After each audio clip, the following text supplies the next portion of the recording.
आइए अब आज के बाजार पर एक नजर डाल लेते हैं। तो मंथली एक्सपायरी पर तेजी देखने को मिली बाजार में। निफ्टी 81 अंक बढ़कर 24,833 के पास बंद हुआ। सेंसेक्स 320 अंक बढ़कर 81,633 के पास बंद हुआ। निफ्टी बैंक 129 अंक बढ़कर 55,546 के लेवल पर बंद होता नजर आया। बाजार में और कहां पर कैसा एक्शन देखा गया, बता रही है हमारी सहयोगी प्रियंका उप्पल। आज हमने मार्केट में एक अच्छी स्मार्ट रिकवरी भी देखी। निफ्टी लगभग आधे % की बढ़त के साथ बंद हुआ, हालांकि वॉलेटिलिटी दोनों साइड की थी। बैंक निफ्टी ने भी बाद में अच्छी खासी स्मार्ट रिकवरी दिखाई, आधे % से ज़्यादा के आसपास की रिकवरी बैंक निफ्टी पर भी दिखाई दी। इनफैक्ट बहुत ही रिकॉर्ड लेवल्स के पास बैंक निफ्टी भी बंद होने में कामयाब हुआ।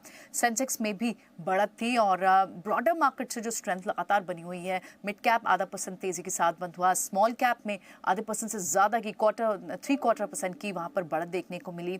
और कई सारे स्पेसेस में से सबसे जो बड़ा लीडिंग स्पेस था वो था मेटल्स। आज एक तो इसके लिए मैक्रो एनवायरनमेंट बहुत फेवरेबल है, प्लस बहुत सारी ब्रोकरेज रिपोर्ट्स अच्छी आई स्टील पर, एल्यूमिनियम पर, जिसके चलते मेटल काउंटर्स हमने देखा लगभग 1.5% की तेजी के साथ मेटल सेक्टर तेजी के साथ काम करते हुए दिखाई दिया।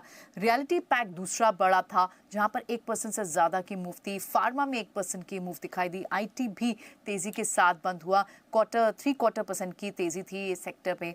और अगर आप लूजर्स की बात करें तो वहाँ पर पीएसयू बैंक में आज ड्रैगर्स दिखाई दिए, आधा % कमजोर होकर सेक्टर बंद हुआ। एफएमसीजी भी नुकसान के साथ ही बंद हुआ। आज विक्स भी थोड़ा कूल ऑफ हुआ, लगभग 8% की कूल ऑफ हमने विक्स में दिखाई दी।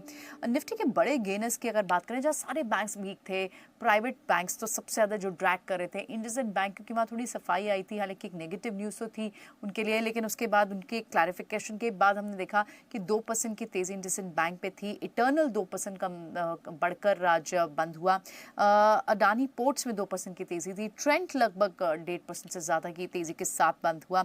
On the flip side FMCG pack में लगातार दबाव बना हुआ है। टाटा कंज्यूमर आज भी लगातार था। एचडीएफसी लाइफ इंश्योरेंस स्पेस कल अच्छा चल रहा था, लेकिन आज वहाँ थोड़ी प्रॉफिट बुकिंग दिखाई दी। बीईएल में काफ़ी दिनों की तेज़ी के बाद आज थोड़ी प्रॉफिट बुकिंग दिखाई दी।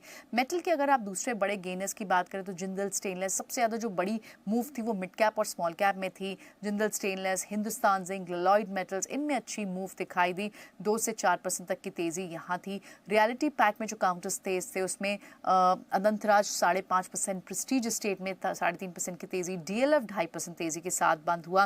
रिजल्ट्स जहाँ जहाँ आए वो अच्छा इम्पैक्ट था। वेल्सकन कॉर्प के नंबर्स अच्छे थे, 10% की मूव दिखाई दी। कमेंट 6.5% तेज हुआ। उनकी कॉल की डिटेल्स हाईलाइट्स जब आए और उसके बाद वहाँ मूव और बढ़ी।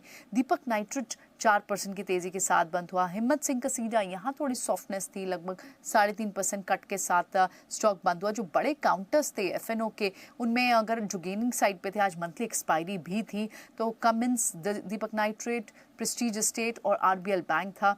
एफएनओ के लूजर्स जो बड़े काउंटर्स थे, अपोलो टायर, चोला इन्वेस्टमेंट, स्कॉट्स कुबोटा और एलएनटी फाइनेंस, ये तमाम काउंटर्स है जो एफएनओ के गेनर्स लूजर्स थे।